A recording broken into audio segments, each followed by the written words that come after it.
السلام علیکم۔ انمتا وائس میں خوش آمدید۔ آج کی میری یہ ویڈیو ماں کے نام۔ گود سے گور تک ہر بات سکھاتی ہے ماں، ہر روز ایک نیا لفظ بتاتی ہے ماں۔ زندگی کے سفر میں گردشوں کی دھوپ میں جب سایہ کوئی نہیں ملتا تو یاد آتی ہے ماں۔ پاکستان سے رضا بھائی کا فون تھا، آپ کب آ رہی ہیں؟ 10 ماہ ہو گئے آپ سے ملاقات نہیں ہوئی۔ ابھی تو نہیں سوچا، ہم نے کہا۔ کیوں؟ اتنا وقفہ تو کبھی بھی نہیں آیا، آ جائیں ہم اداس ہیں۔ ہم سے کچھ کہا ہی نہیں گیا۔ کیسے بتاؤں کہ میرے مدار کی کشش کھو گئی ہے، وہ جو تڑپ تھی وہ نہیں رہی۔ بچپن میں جب بھی اسکول سے گھر پہنچتے، داخل ہوتے ہی ایک آواز دیتے، اماں آپ کہاں ہیں؟ میں آ گئی۔ ایک ٹھنڈے سائے جیسی مہربان آواز جواب دیتی، جیتی رہو میری بیٹی، ہاتھ منہ دھو کے فوراً آ جاؤ، تمہاری پسند کا کھانا بنایا ہے میں نے۔ یہ معمول سال ہا سال رہا، نہ ہماری پکار بدلی اور نہ ہی جوابی پیار بھری نظر۔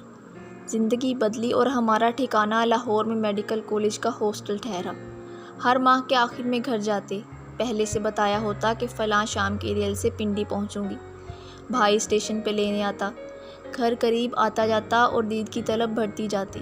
حسب توقع اماں گیٹ پہ ملتی، میری وہی پکار، اماں میں آ گئی، اور وہی جواب، جیتی رہو ماں کب سے انتظار کر رہی ہے، تمہاری پسند کا کھانا بنایا ہے، چلو نہا کے کپڑے بدلو۔ اور یہ کھیل ہم نے 5 برس کھیلا۔ وقت اور گزرا، ڈاکٹر بننے کے بعد شادی ہو گئی اور ہم صاحب کے ساتھ فوجی زندگی گزارنے پاکستان یاترا پر نکل کھڑے ہوئے۔ دور دراز کے علاقوں سے سال میں 2-3 دفعہ پنڈی جانے کا پروگرام بنتا۔ پہلے سے اطلاع دی ہوتی، جیسے جیسے گاڑی گھر کے نزدیک پہنچتی ہمیں محسوس ہوتا کہ درمیان کے برس منفی ہو چکے اور ایک ننھی سی بچی پھر اسکول سے واپس گھر پہنچنے کو ہے۔ گھر میں داخل ہوتے اب ہماری پکار اماں میں آ گئی کے ساتھ کچھ ننھی منھی آوازیں بھی شامل ہوتیں۔ نانو ہم آ گئے، اماں کا دمکتا چہرہ دکھائی دیتا۔ پہلے ننھوں منھوں کے منہ پر بوسے دیے جاتے، پھر ہماری باری بعد میں آتی۔ بیٹا اس دفعہ اتنے مہینوں بعد، دبی آواز میں گلہ ہوتا، اور پھر وہی، میں نے تم سب کی پسند کا کھانا بنایا ہے، آ جاؤ فوراً، ٹھنڈا ہوا تو مزہ نہیں رہے گا۔ اور پھر وہ کچھ دن ننھے منھوں کی زندگی کا ایک شاندار یاد دے جاتے۔ وقت کا پہیہ گھومتا رہا اور اب ہم ملک سے باہر تھے۔ ابا رخصت ہو چکے تھے، سو اماں کے ہمارے پاس رہنے میں کوئی قدغن نہیں تھی۔ ہم ہسپتال سے جب گھر آتے، اماں اپنی مخصوص کرسی پر بیٹھی ملتی۔ ہم برسوں پرانی گرم جوشی سے لہک کے سلام کرتے اور وہی کرتی جو کرتی آئی تھیں۔ نہ اماں بدلی اور نہ ہی ہم، لیکن کاتب تقدیر نے کسی اور بدلاؤ کا سوچ رکھا تھا۔ زندگی کا وہ حصہ اختتام کو پہنچنے کو تھا اور اماں ایک نئی سفر پر روانہ ہو کے بدلنے کا آغاز کر چکی تھی۔ وہ ایک ایسی کہانی لکھنے جا رہی تھیں جس کے بیشتر ورق خالی تھے، ان کے پاس کچھ کہنے کو بچا ہی نہ تھا۔ اماں الزائمر جیسے موذی مرض کا شکار ہوئیں اور سب کچھ بھول گئیں۔ وہ خاطرداریاں، وہ دلداریاں سب خواب ہو گئیں۔ اب وہ اماں کی پرچھائی تھی۔ مرض اتنا بڑھا کہ 5 سال پہلے اماں کا ہمارے پاس آنا ختم ہو گیا۔ ہمیں تو اماں کا چہرہ دیکھنے اور محبت سے سیراب ہونے کی عادت تھی، سو یہ کیسے ممکن تھا کہ اس میں خلل آتا؟ اماں کا آنا محال تھا، ہمارا جانا تو نہیں۔ اماں محبت کے درس بھول چکی تھی، ہم تو نہیں۔ وہ کسی اور راہ کی بھول بھلائیوں میں کھو چکی تھی، ہم تو وہیں کھڑے تھے نا، اماں کی انگلی تھامے۔ ہم نے 5 برس پہلے یہ سوچا کہ ہم ہر 3 ماہ بعد 1 ہفتے کے لیے پاکستان جا کے اماں کے ساتھ چھٹیاں گزارا کریں گے، سو ہم نے یہی کیا۔ ہمارے ساتھیوں کو علم تھا کہ زندگی میں کیسے ہی اتل پتل کیوں نہ ہو، ہم ہر 3 ماہ بعد پاکستان ضرور جائیں گے۔ صاحب، بچے، بہن بھائی سب ہمارے پروگرام سے آگاہ ہوتے۔ ہم ایئرپورٹ پر اترتے اور بھائی موجود ہوتا۔ گھر پہنچنے تک وہی کیفیت ہوتی جو برسوں پرانی تھی۔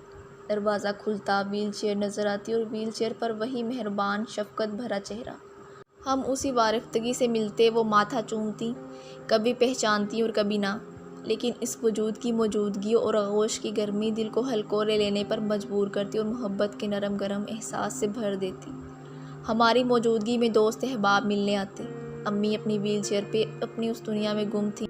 5 برس بیت گئے، ہمیں آتے جاتے، سفر کرتے، پاکستان کے سارے موسم دیکھتے، لیکن اماں سے ملنے کی ہڑک ختم ہی نہ ہوتی۔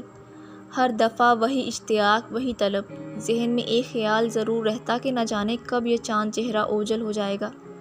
نہ جانے کتنی مہلت باقی ہے، سوئے دل بےتاب دیدار کرنے کا کوئی موقع ضائع نہ کر۔ اور پھر بالآخر وہ دن بھی آن پہنچا۔ اماں نے ہم سے منہ پھیر کر رب کائنات کے بلاوے پہ لبیک کہا۔ اماں نے دنیا چھوڑی اور ہم نے اماں کے رخصت ہونے کے بعد 1 ہفتے کے بعد ہی ملک چھوڑ دیا۔ واپس آئے، چھٹی کا شیڈول دیکھا، کشش کا مدار ٹوٹ چکا تھا اور وہ جو ایک قوت کھینچتی تھی آسمان کی وسعتوں میں گم ہو چکی تھی۔ اب کس کے لیے ہم اپنے آپ سے سوال کیا کرتے۔ کہیں کوئی جواب نہ تھا، اپنی ہی آواز کی بازگشت تھی۔ 10 ماہ گزر چکے تھے، 3 سے ماہیاں۔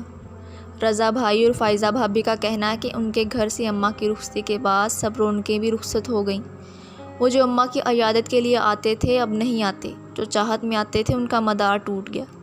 ویل چیئر اب خالی ہے، اگر ہم جائیں بھی تو دروازہ کھلنے پر وہ پرنور محبت بھرا چہرہ تو نہیں ہوگا نا۔ لیکن پھر سوچتے کہ شاید کہیں اور گھر سے دور ایک خاموش بستی میں کسی کو انتظار ہو، کسی کا دل چاہتا ہو کہ کوئی آئے، پھولوں کی چادر چڑھائے اور اسی طرح لہک کے پکارے، اماں میں آ گئی۔ اور پرسکون سوئی اماں مسکرا اٹھیں اور زیر لب کہیں، اتنی دیر لگا دی، میں کب سے انتظار کر رہی تھی، میں ٹریول ایجنٹ کو فون کر رہی ہوں۔